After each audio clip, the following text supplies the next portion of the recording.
you so much for joining and welcome to the opening plenary of the Center of Excellence Annual Conference. This opening plenary will consist of welcome remarks followed by a cross-sector panel discussion on the meaning of compounding excellence. Please note that this session is being recorded and closed captioning will be automatically available at the bottom of your Zoom window. Conference attendees are eligible to receive continuing education credits. More information about continuing education credits can be found in the PDF available to download from the conference platform lobby. At the end of this session, we kindly ask that you remain in the room for a 2-question feedback poll. Now I would like to welcome Alyssa Gold, who will introduce today's first opening speaker. Alyssa is a regulatory counsel in FDA's Division of Compounding Policy and Outreach. She previously worked in FDA's Center for Tobacco Products. Prior to joining FDA, she served as an Equal Justice Works AmeriCorps Legal Fellow, representing disabled military veterans through a medical legal clinic. She holds a JD from the University of Miami School of Law. Welcome, Alyssa, and thank you so much for being here. Thank you so much, Haley. Welcome, everyone. I am thrilled to be here with you and to be introducing Gail Bormel, the Director of FDA's Office of Compounding Quality and Compliance. Gail has worked for the Office of Compliance within FDA's Center for Drug Evaluation and Research for 18 years. Before joining FDA, she served as an Associate Legal Counsel for Legislative and Regulatory Affairs at the U.S. Pharmacopoeia. She's also served as an attorney at Hyman, Phelps, and McNamara PC and as a state regulator with the Massachusetts Department of Health. Ms. Bormel holds a degree in pharmacy from the University of Maryland and a law degree from George Washington University. Gail, the floor is yours. Thank you, Alyssa. Good morning, everyone, and welcome to the 3rd Annual Compounding Quality Center of Excellence Virtual Conference. I am Gail Bormel, the Director of FDA's Office of Compounding Quality and Compliance. We are very pleased to have stakeholders from across the world of compounding joining us here today to learn from each other and to discuss how we all individually and collectively play an integral part in the theme of this year's conference, the shared pursuit of compounding excellence. We will touch upon this theme throughout our time together, beginning with an opening plenary exploring what excellence means in the context of drug compounding. We will also hear from CGMP experts on topics central to quality functions, including visual inspections and container closure systems. We especially are looking forward to our in-depth panel sessions covering areas of need for outsourced drugs and how outsourcing facilities are evaluated by prospective customers. We will end the conference with a panel discussing the benefits derived from building connections across stakeholders to ensure compounded drugs can meet patient needs that cannot be met by FDA-approved drugs. We are excited that all of you are joining us, and we are pleased that this conference continues to grow every year. We hope that you find this conference a valuable resource. While the annual conference is the Center of Excellence, or COE's, flagship event, it is far from our only offering. For a full description of all our program areas, visit our freshly updated COE webpage, which describes all that we do, including our research and engagement efforts, as well as extensive training offerings. I will take this time to highlight a few of our COE activities and program areas. The COE is extensively involved with FDA's outreach to compounding stakeholders, especially those associated with outsourcing facilities. Recently, we convened a cross-sector stakeholder group to engage on issues that affect outsourcing facilities, healthcare providers that purchase and prescribe their products, and other stakeholders in the ecosystem. The COE also informs our annual small group listening sessions, where we meet with small cross-sections of the outsourcing facility industry to learn about which issues are important to you. In addition, the COE leads a research effort, which you may have heard discussed as the Landscape Study. The Landscape Study has been very helpful to us in informing our program areas for the COE. The research focuses primarily on the areas of business visibility, quality practices, compliance with federal law, and interactions between FDA and outsourcing facilities. Speaking of interactions between FDA and outsourcing facilities, since the COE's inception in 2020, 79% of registered outsourcing facilities have taken at least one COE training. We offer both virtual instructor-led trainings and self-guided online trainings that are free and accessible anytime. As a bonus, many of these trainings are eligible for continuing education credits for pharmacists, pharmacy technicians, physicians, and nurses. Currently, we have 10 self-guided online trainings, the most recent of which was launched in August. It's called Sterility Testing, Common Misconceptions. The CQCOE also has 6 virtual instructor-led trainings, and the dates for these courses are posted on our website through August 2023. So far, our virtual trainings have had over 800 attendees, and our web-based trainings have been taken more than 2,800 times. We are truly grateful for your participation and collaboration in fostering an industry-wide culture of excellence. The COE is designed to be a partnership, and we want you to know that we value your input, and we are constantly striving to make the center as useful to you as possible. If there are ways you think that we can work together to make the COE better, please let us know. We are very excited for a superb conference over the next 2 days. And I also hope that many of you were able to take advantage of our pre-conference session yesterday about the nuts and bolts of our outsourcing facility requirements. Now it is my pleasure to introduce Elizabeth Miller, the Assistant Commissioner for Medical Products and Tobacco Operations in the Office of Regulatory Affairs, or ORA. Among other roles, Dr. Miller provides leadership and direction to ORA's Office of Pharmaceutical Quality Operations, which integrates assessment, inspection, surveillance, policy, and research activities to strengthen pharmaceutical quality on a global scale. The Office of Pharmaceutical Quality Operations is a key part of our efforts to ensure the safety and availability of compounded drugs nationwide. Before assuming her current position, Dr. Miller served as Vice President for U.S. Public Policy and Regulatory Affairs at the U.S. Pharmacopoeia, as well as working in CDER's Office of Unapproved Drugs and Labeling Compliance. Dr. Miller, we are so pleased that you could join us today, and the floor is yours. Thank you, Gail, for that warm welcome. I would like to extend an equally warm and enthusiastic welcome to everyone attending our 3rd annual Compounding Quality Center of Excellence Conference. Thank you so much for joining us and for demonstrating a shared interest and commitment to public health. Gathered here today are key stakeholders from across the compounding sector. Among those participating are outsourcing facilities, compounders, professional associations, federal and state partners, my FDA colleagues, and others. The breadth of the people attending today highlights the diversity of disciplines involved in ensuring that patients have reliable access to quality compounded drugs when needed for their care. As Gail mentioned, I'm the Assistant Commissioner for Medical Products and Tobacco Operations within FDA's Office of Regulatory Affairs, or ORA. ORA is FDA's lead office for all regulatory field activities.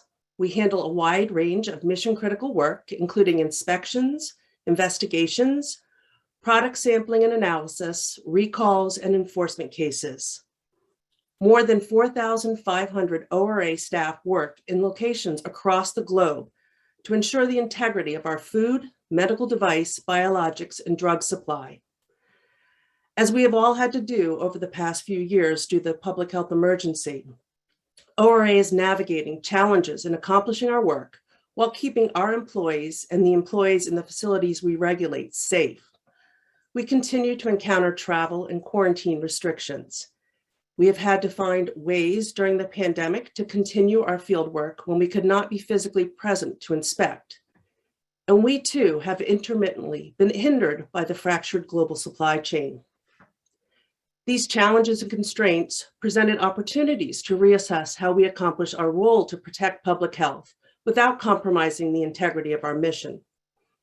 At the start of the pandemic in March 2020, we postponed routine inspections, although we continued always with mission-critical inspections. We used the early pandemic to innovate, expanding our regulatory agility by initiating remote regulatory assessments and records requests, and also focused on streamlining our internal processes to issue FMD 145 copies of the establishment inspection reports more quickly and efficiently in an effort to close open inspections faster. Looking forward, we will continue to work to enhance our response to outbreaks, to expedite recalls, and to expand use of artificial intelligence and machine learning. We are striving for efficient quality inspections and, like you, continuous process improvement. ORA plays an important role in the compounded drug space, and you'll be hearing from our agency experts later in the conference as they provide some inspection updates. I note that we are, though, just one part of the FDA team among many. While compounding may happen in a clean room, it doesn't happen in a vacuum. From suppliers of drug components and containers, to compounding technicians, to regulators conducting oversight, everyone who's involved in this process plays a critical role in advancing the quality of compounded drugs, providing access, and protecting patients from poor quality products that may cause them harm. Which brings us to the theme of this year's conference, which is the shared pursuit of compounding excellence. Just as we place the shared pursuit of compounding excellence at the forefront of our conference, we believe strongly that a collaborative team approach to excellence must be at the forefront of our collective efforts as the compounding landscape continues to grow and evolve. Everyone has a role in quality. When compounding excellence is shared across all stakeholders, it is the patients who benefit. Ultimately, that is why we all do what we do, to ensure that patients have access to needed quality drugs. While 503B outsourcing facilities are pivotal in their compounding universe, there is an entire ecosystem of other players that support the industry. Their excellence, our excellence, is the 503B industry's excellence as well. I hope that what you hear, learn, and share over the next 2 days helps renew, inspire, and elevate your commitment to your own pursuit of excellence. In conclusion, I'm honored to be with you today. I appreciate the opportunity to welcome you. We in FDA are so pleased to be your hosts. Thank you again for taking times out of your busy schedules to participate. We are thrilled to have so many joining and demonstrating a commitment to medicine's quality and public health. And now I'll hand it back over to you, Haley. Thank you. Thanks so much, Elizabeth, and thank you so much, Gail, for your wonderful opening remarks. Really appreciate you being here today. Now it is my pleasure to introduce Dr. Ian DeVoe, who will be moderating today's opening plenary panel. Dr. Ian DeVoe is a Deputy Office Director for FDA's Office of Compounding Quality and Compliance. He also serves as a Senior Advisor for FDA's Compounding Quality Center of Excellence. Dr. DeVoe is a subject matter expert on sterile drug production and cGMPs. Thank you so much, Ian, for moderating the opening panel. Over to you. Thank you, Haley, and welcome everyone. I am excited to be here today to moderate the opening panel of this year's Center of Excellence conference. As the opening keynote speaker mentioned, this year's theme is the shared pursuit of compounding excellence. We have a great group of cross-sector experts on this panel to kick off under the theme. Throughout the discussion, please feel free to add your questions to the Q&A box. If time permits at the end of the panel, we will address as many questions as possible.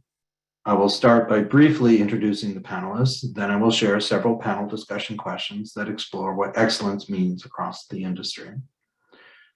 Rick Friedman is the Deputy Director of Manufacturing Quality for the Office of Manufacturing Quality at FDA. In this role, he oversees drug manufacturing quality issues and GMP compliance. Michael Ganio is Senior Director of Pharmacy Practice and Quality at ASHP, where his responsibilities span the practice of pharmacy and include drug shortages, pharmaceutical quality, sterile and non-sterile drug compounding practices, and hazardous drug safety. He has nearly 20 years of hospital and health system experience. Norm Goldschmitz is president for Genesis AEC. Norman has almost 35 years of life science experience in developing cGMP facilities of all types. He is an internationally recognized expert in pharmaceutical facility design, a subject matter expert in environmental control, and an instructor in the Compounding Center of Excellence. Mabo Cluzet is a senior director of pharmacy for Premier, where she manages pharmacy-related issues for hospitals and health systems within the New York City area, and serves as a subject matter expert on 503B outsourcing facilities. And lastly, Deborah McHugh is the Senior Director of Quality for Fagron Sterile Services. She has more than 25 years of experience in quality, including 11 years in diagnostics, 10 years in the biotech industry, and over 5 years in the 503B compounding industry. And with that, to kick off the discussion, and this is for Mike and Mabo, when we talk about excellence in compounding drug products, we can mean a variety of things, from producing quality drug products to meeting provider needs. What does excellence mean to you? I can go ahead and start. Thank you, Ian. It's an honor to be a part of this expert panel that is weighing in on the different ways that we can improve the overall 503B industry. So as a group purchasing organization, excellence to us means going above and beyond the commitments that are outlined in our contract, and also the commitments that they make to their customers. And so these commitments can include how well they're communicating to their customers, transparency, and also their ability to supply product to their members. We also look at other key performance indicators, and this includes quality metrics, overall fill rate, and how well they're able to communicate with their customers about where they are in terms of access to products. And collectively, all of this leads to trust. And so that's really the foundation that we're looking to build with our outsourcing facility partners. We want to build that trust so that it's a good working relationships, and eventually we'll be able to improve overall how we relate with our 503B partners.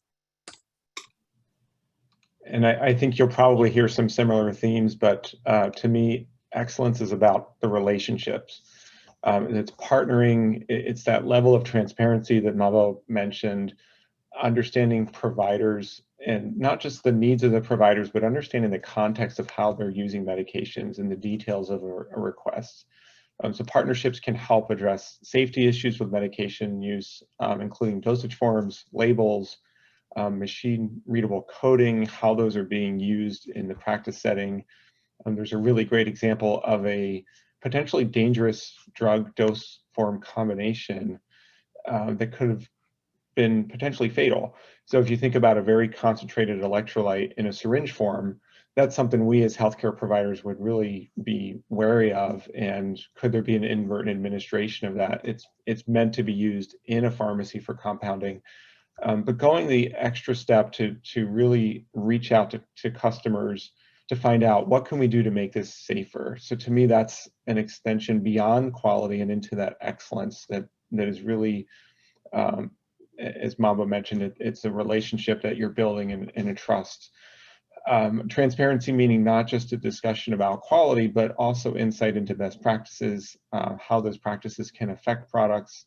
It's not just a yes, no about whether something can be done or whether it's feasible. It's a discussion about why, what solutions might be available. Maybe we can't help you with your request, but let's further understand that. That's not possible with every purchaser, but I suspect that if you're able to build those relationships with enough purchasers, you're going to meet the needs of most of the market. So that there's also the transparency about supply and demand, understanding expected interruptions in supply so that the health systems or the purchasers can plan accordingly. So really those conversations about the needs and understanding how medications are used, going the step beyond not just answering the question, but try to understand the why of the question. What are you really asking me and how can I help you meet those needs? I think that's excellence. Thank you. Next question, and this is for Deb, Mabo, and Mike. This is a panel that spans a diverse set of functions. What do each of you see as your role in contributing to compounding excellence? If I may start with Deb. Sure. Thanks, Ian and the FDA for organizing this panel so we can hear all these diverse thoughts. So for outsourcing facilities, we have quality as a CGMP requirement that contributes to excellence in compounding. Also, many of us in this industry have a pharmaceutical background, and therefore we have that deeper understanding of how quality and risk-based systems can work. And we understand that continuous improvement of these systems is a cornerstone for achieving excellence in compounding. When you're part of this industry, you understand it's not just one person, one technician, one pharmacist involved. You have to set up purposeful and constantly improving systems to check and oversee your facility and operations. So our role as outsourcing facilities is to help incorporate these systems and improvements in this industry. We should no longer be the industry that just needs to be better than USP 797, but looking for ways to improve the industry and achieve that compounding excellence. Thank you, Mabo. Thank you. So because we are intimately connected to our members and have frequent opportunities to reach out to them, and also the 503B suppliers, we feel our role is to act as that liaison, to be able to share the feedback that we get from our hospitals, not only on the quality of the product, but also overall the customer service that they're receiving from that particular outsourcing facility. So then we share that with our partnering facilities. The main goal is there to help improve the overall, not just the relationships, but the overall business. How well are you operating and what is the feedback that you're getting? So we feel our role is to do that and also to help maintain overall drug supply chain. Sometimes there might be that block that prevents information from crossing over to the suppliers. So our role, we feel, is to get the feedback from the hospital, what's going on the field, and then share that back to the suppliers and say, this is what's going on. Perhaps the supply or the demand rather for this particular product may not be as great. And so that helps them use that information to make intelligent decisions within their business. So we feel our role is that liaison, going back and forth and facilitating discussion among between the two. Thank you, Mike. I think our role is twofold. So there's obviously a framework of compounding standards and regulation or legislation, and that may vary across states.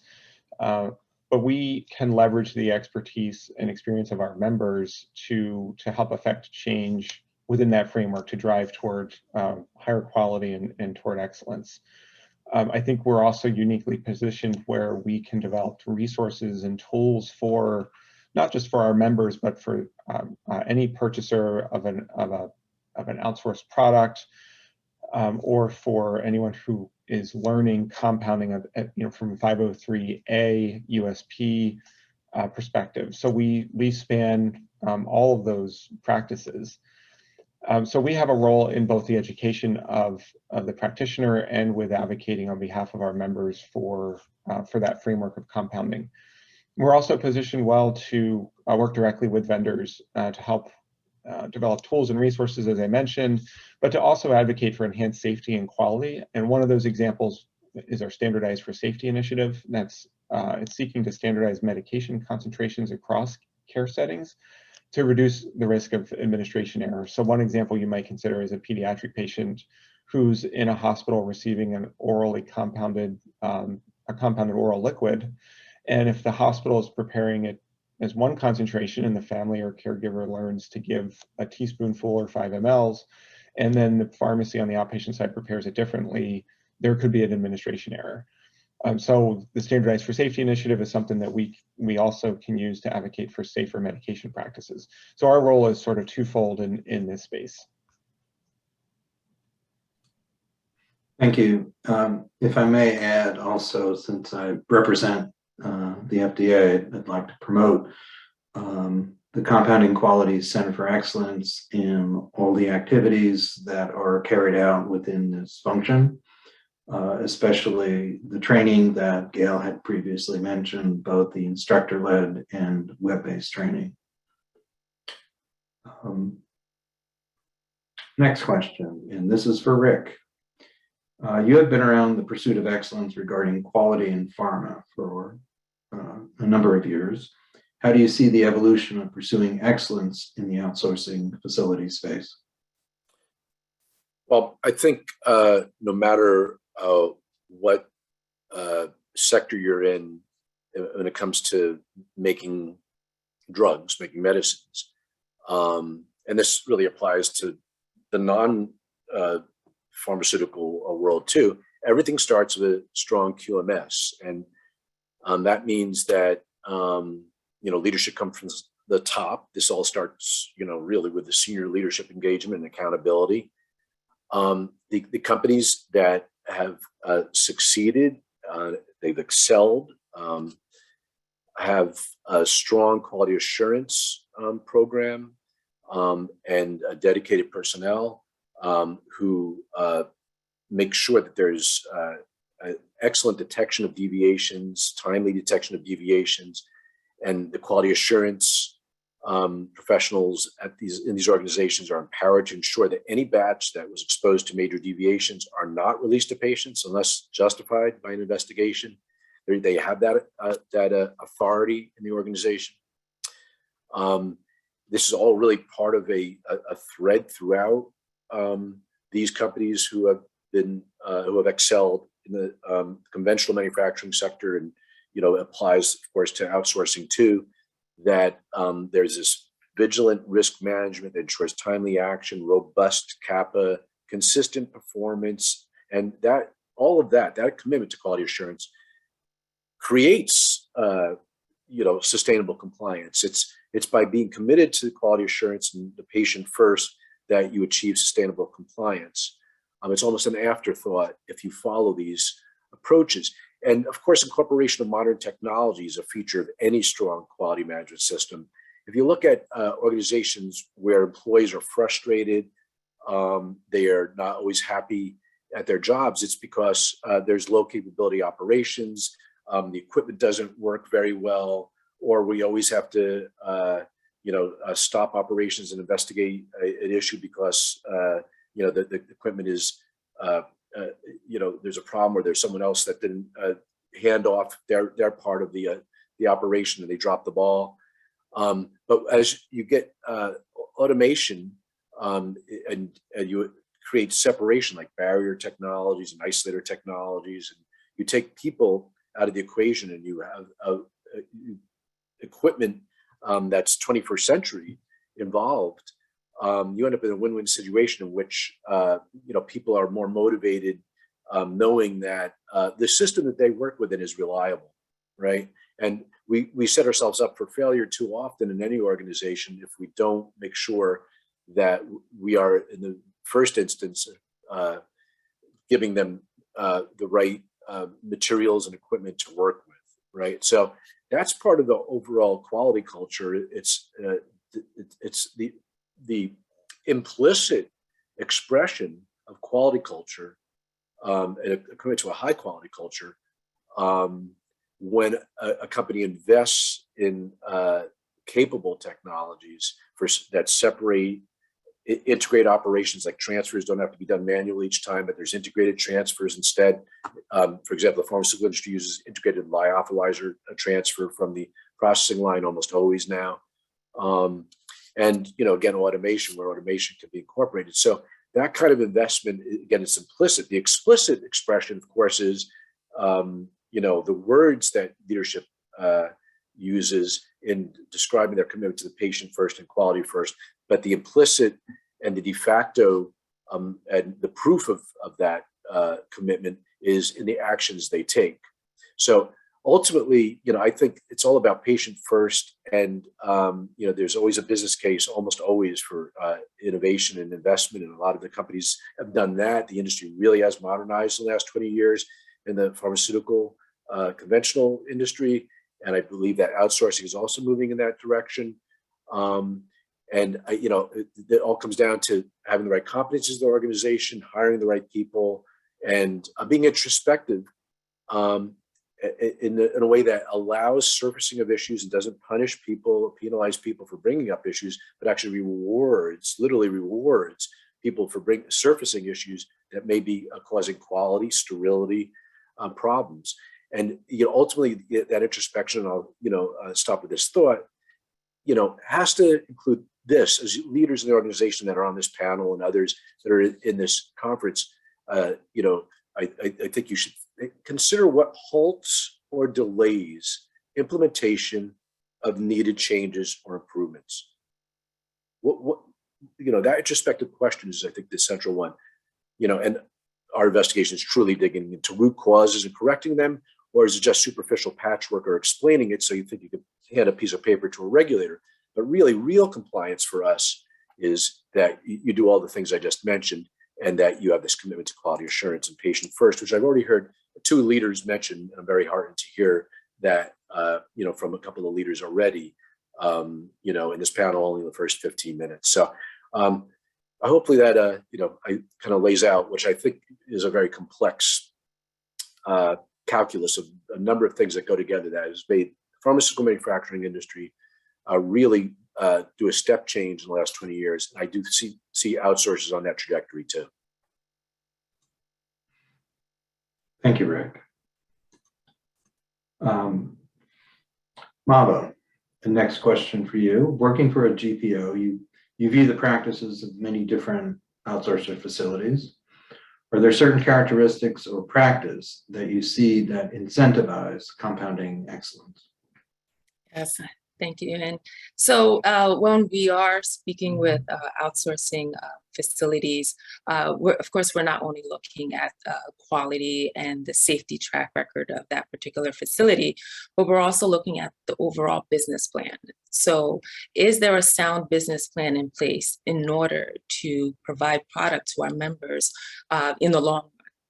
So we look at specifically transparency. I know Mike and I spoke a little bit about transparency earlier, but in this part of transparency, we're looking at whether that facility is transparent about their capacity. So are they able to, what is their access to API?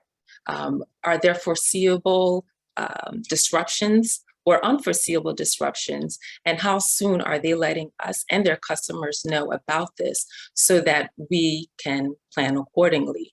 We're also looking to see, in terms of reliability, what is their fill rate? How often are they able to fill products that their customers are actually able to order?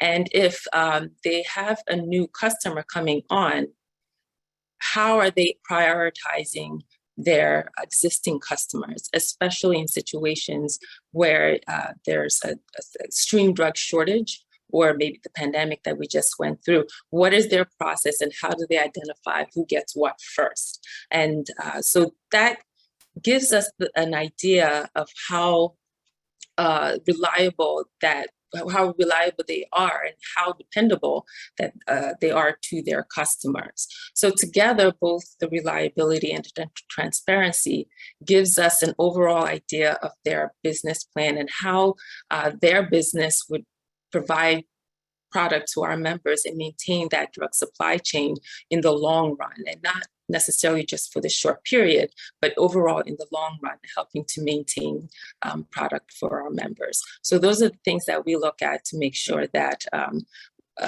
our partners are incentivizing excellence. Thank you. Deb, as an outsourcing facility, what are the cornerstones of ensuring compounding excellence within your company? Thanks, Ian. As Rick mentioned, one cornerstone in CMGMP is that quality is everyone's responsibility. So within our company, everyone spends their time on improving quality, not just my quality team. Our internal audit program involves own department management, so they can perform self-assessment reviews with us. This gives the managers a chance to step back be open, look at their processes for both compliance and improvement, and not just having an outside perspective from the quality department. We also reassess our processes through investigations and CAPAs, where the department and the quality are working together as a team to look for ways to improve. In addition, our new hire training includes a presentation on the background to this industry, about what happened with NECC, as well as all the changes that have happened in this industry since then. We talk about why this industry is important to patients, but also what the risks are with this industry and what we do to try and make it safer. We emphasize that we have quality systems and checks in place, but every job is key to ensuring the overall safety of the drug. So any concerns, any questions need to be raised, and you should feel comfortable coming and talking to your manager to quality about any issues. We stress the importance that we manufacture the drug and it goes right to those patients. You know, we're delivering to the hospitals and the patients could be using our drug that day, and that patient could be your family member or someone you know. So we really feel that showing that there's been continuous improvement in the industry and the criticality of our role, of each of our roles being part of that quality improvement ensures compounding excellence within our company. Thank you.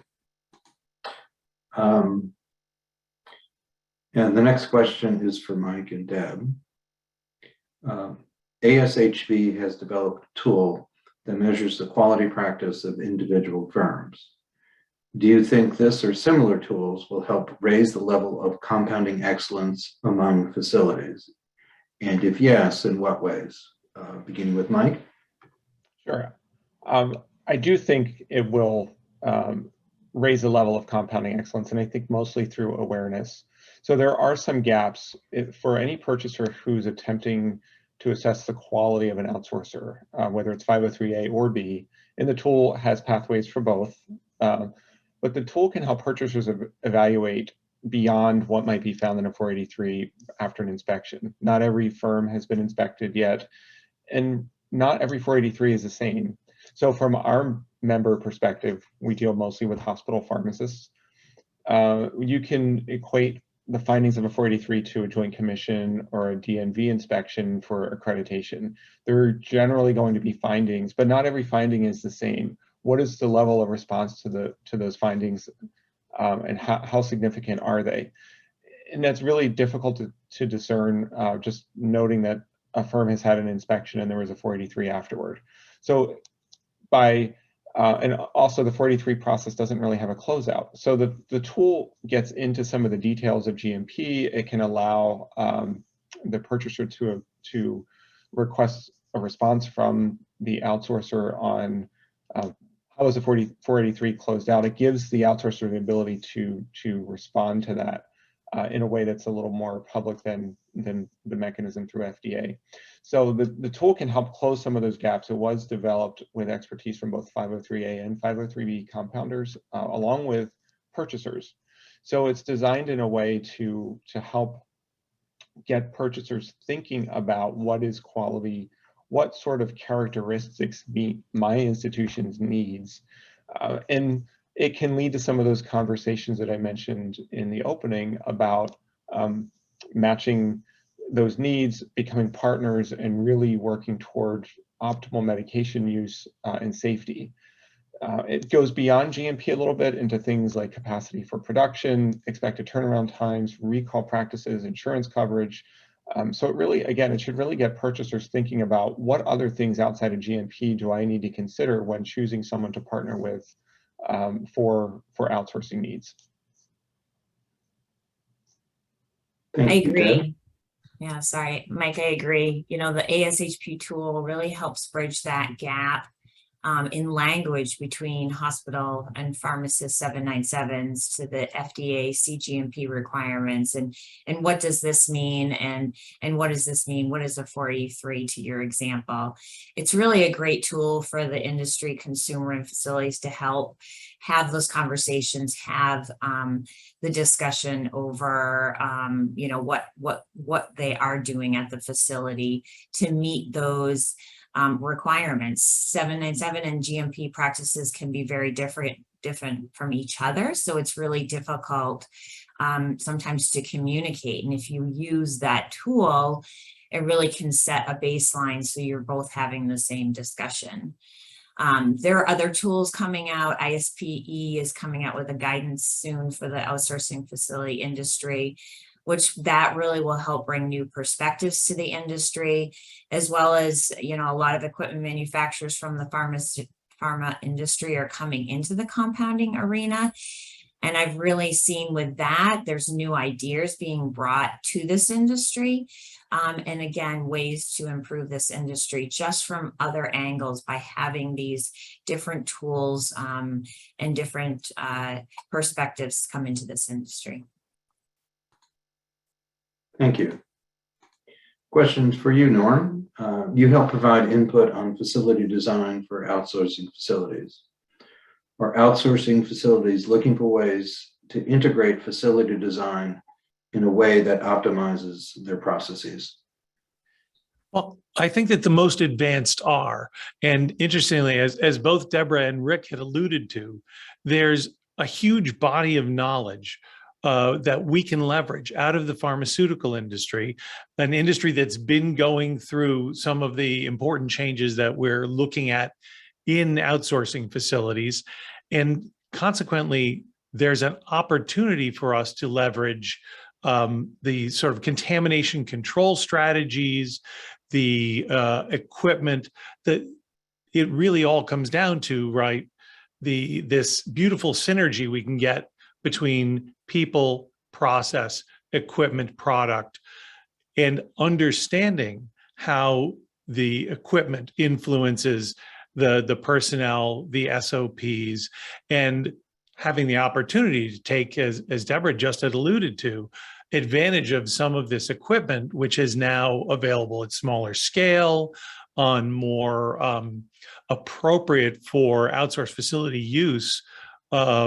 This really gives us a leg up on the kind of sterility assurance for aseptic fill finish, for the compounding of not just sterile drugs, but compounding of orals as well.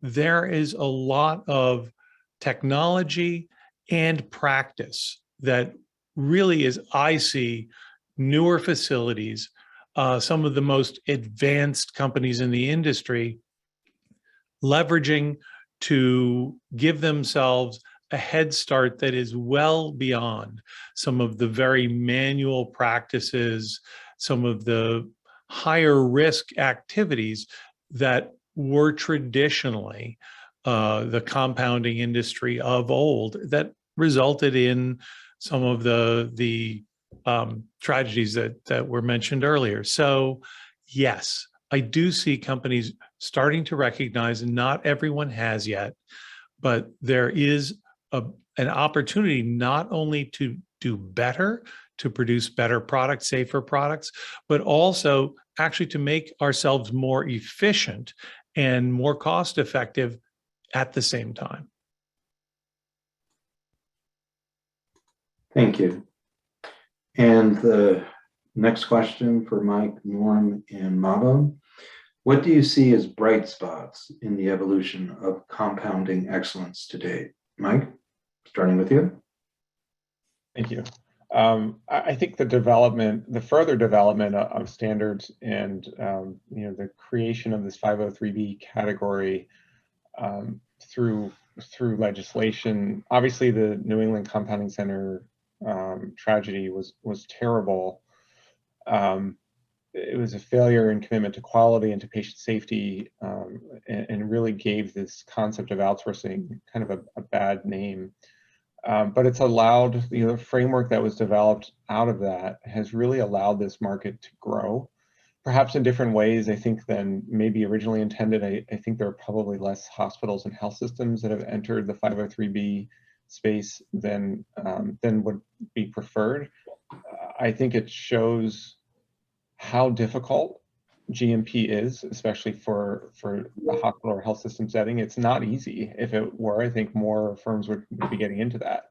But I think it gives an appreciation to the purchaser and to the hospital of well, we know we can't get into that, so we can respect someone who is doing that and really appreciate the amount of quality that goes into those products.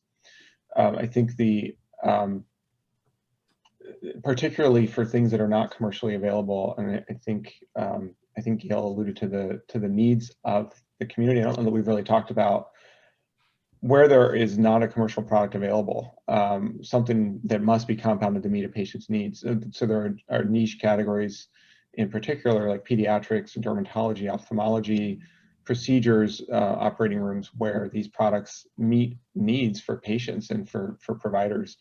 So I think this market has really grown. I think it will continue to mature, and I think we'll see more relationships and partnerships as we move forward. So I think those are what I would consider the bright spots at this point. Thank you. Mava? So along the same lines as Mike said, I think the number of 503B facilities that are getting into the market is what we see as the bright spot. Specifically, those facilities that have specialized products or niche products that hospitals have the need for and have not been able to get product for. It also allows for hospitals and their customers to look beyond using 503Bs for just drug shortage supply, just drug shortage remedying, but also looking at to see if they can expand their overall 503B portfolio. So, which could help relieve some of the stress and the burden on the actual hospital. So seeing the number of players coming into the market is it's a great opportunity to see where we can go with that. Thank you. Nora, thank you. I'm going to double down on the technology. I see a real opportunity here. And more and more equipment is becoming available that is more heavily automated, the use of isolation technology, and its real prevalence. It's gained a solid foothold at a scale that is much more appropriate for our use, but also the level of robotics, the improvement in monitoring systems, leveraging of rapid microbial methods to start to give us the ability to respond during the course of short, small-scale fill. These kinds of technologies, I think, are going to make a huge difference over the coming years to allow us to respond, as was said, not just to remediate shortage issues, but to be able to respond and to produce products that are necessary in hospitals on short notice at scales that are meaningful to the hospitals. Thank you. Next question for Mike, Deb, and Rick.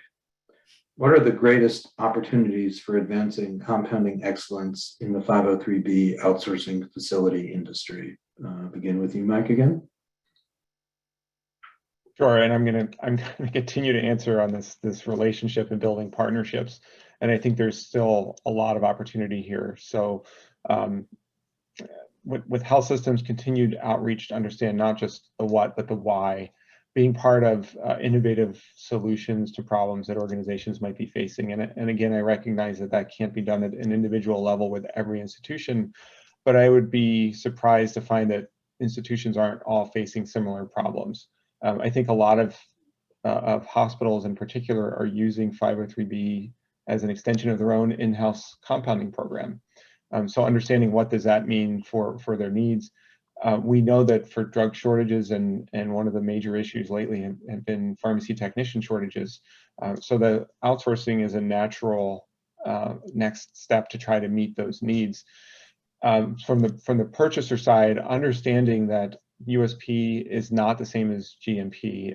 We'll never have the level of detailed knowledge that Deb, Rick, and Norm have mentioned, nor do we need to have that level of knowledge, but having a baseline understanding, I think allows them to approach an outsourcer to ask some of the questions about what is possible, what isn't possible, and being informed about what response they're receiving in return. I think the overall knowledge on both sides, the purchaser and the outsourcer, as long as they can continue to understand each other, it's just going to build stronger relationships, a stronger understanding of the needs, and overall improve patient safety and patient outcomes. Thank you. Deb? Sure, I can think of two opportunities for advancing compounding excellence. I mean, one is the constant struggle of outsourcing facilities, managing some of the state board of pharmacies, spending valuable resources trying to figure out which license they need, how to meet the license requirements, how to manage the inspections, and not really being able to focus on how to meet the FDA CGMPs and how to improve those. So I think the more information and guidances that are come out for this industry will hopefully help buffer that impact and manage those requirements for the State Board of Pharmacies so we can work together. And as Gail mentioned in her opening comments, FDA has initiated, several feedback groups that really have enabled connections in the industry to help us improve. At least one team I've been on has continued to hold offline discussions and chats, sharing information as we continue to grow and learn. And right now I'm working with one of my colleagues or competitors really to create a presentation on quality for the FDA to help initiate that discussion. And these opportunities really provide us the chance to collaborate and initiate discussions amongst ourselves and with the FDA to find out what we really need and what we all can do better. Thank you. Rick? So I'm going to continue on the thread of technology that a couple of us have emphasized. Manufacturing determines quality. It's a direct cause and effect relationship. If you have low manufacturing capability, you have a higher likelihood of poor quality outputs. If you have higher manufacturing capability, you have a higher likelihood of consistently high quality outputs. And I think that's why you hear Norm and others talking about learning and benchmarking with conventional industry, because as you get into outsourcing, and we talk about GMPs, it's because GMPs are a system that's comprised of various inputs that must all integrate and work well together. And it's complex. It's not for the faint of heart, the production of medicines. And understanding those medicines and understanding how to prevent cross-contamination, understanding how to prevent mix-ups, label mix-ups still happen. These are avoidable things. Dose errors shouldn't happen anymore, right? So there's barcoding, there's various technologies that are available that are actually, extremely cost effective and can prevent a, major quality and safety crisis that should be considered as really the norm and the standard in the year 2022. So I think that benchmarking is something I do want to emphasize as an opportunity for advancing compounding excellence. I will say that, less capable manufacturing operations receive increased FDA scrutiny. That's true in, I think, OCQC and ORA's program. And it's also true with our conventional industry at OMQ and working with ORA and our OPQ colleagues also in CEDAR in our pre-approval and our commercial, surveillance inspection, decision making. So we're very vigilant as regulators at looking at the higher risk facilities at a higher frequency and with for-cause inspections and stuff like that. It's obviously, better to have that commitment to quality assurance for the patient in the first place. And you're going to have that nice byproduct of sustainable compliance, better decision-making if you use, iterative learning and good risk management, which I've heard a number of speakers talk about. So, I would just emphasize again, automation, integration, and separation, i.e. isolation, to prevent manually intensive unit operations with incomplete barriers that potentiate the possibility of contamination and mix-ups.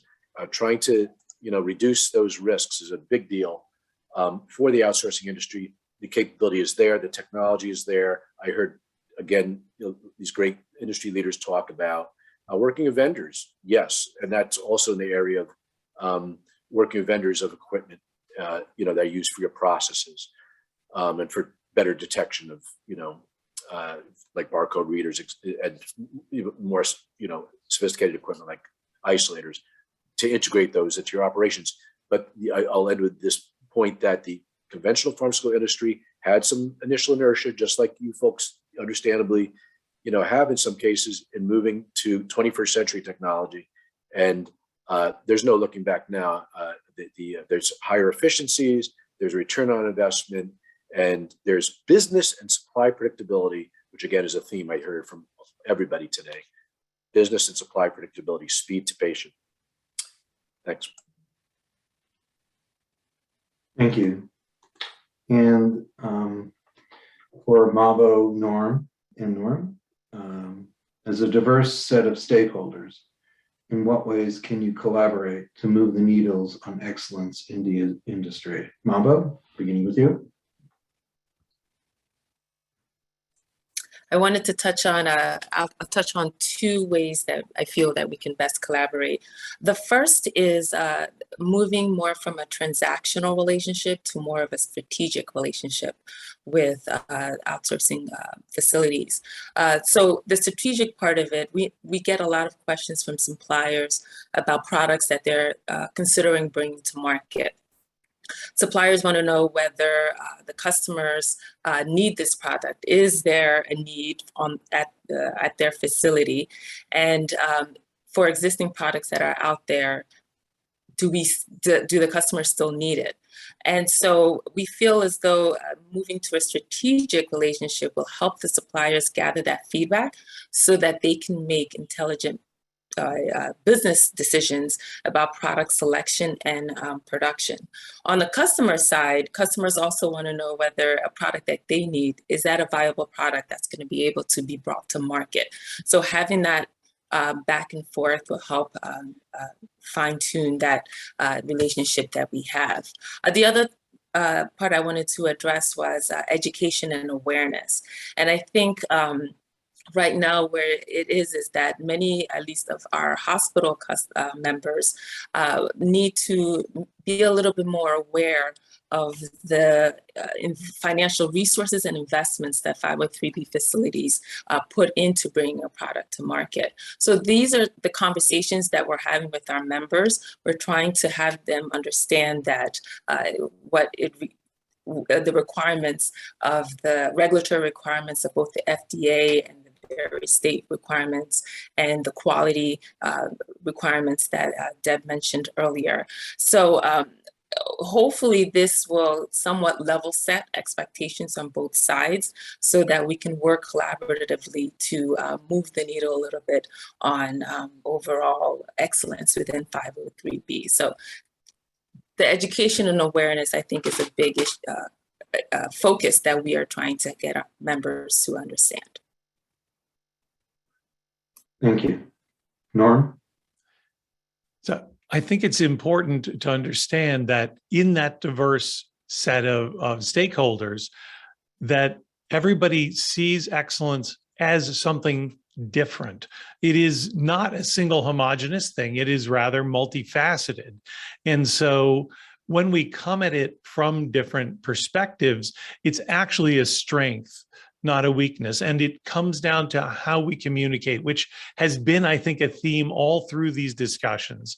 If we are able to communicate robustly about what are the needs, what are patient needs, what are the users and operators' needs, what are the regulatory needs, and we can then, set our expectations, communicate our plan to meet them, move through with the kind of monitoring and with development, execution, monitoring, testing that provides us with a meaningful cycle of sort of plan, do, review. So we do get not just good communication, but coming out of that is also a continuous improvement cycle that's sort of natural.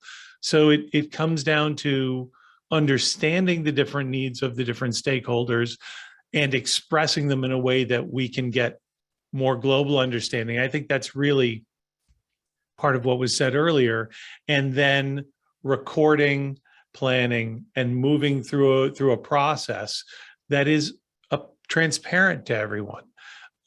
Probably the single most common cause that I see of failures is a failure to communicate, be transparent, and for folks to understand what the objectives are and understand that they may be many and various.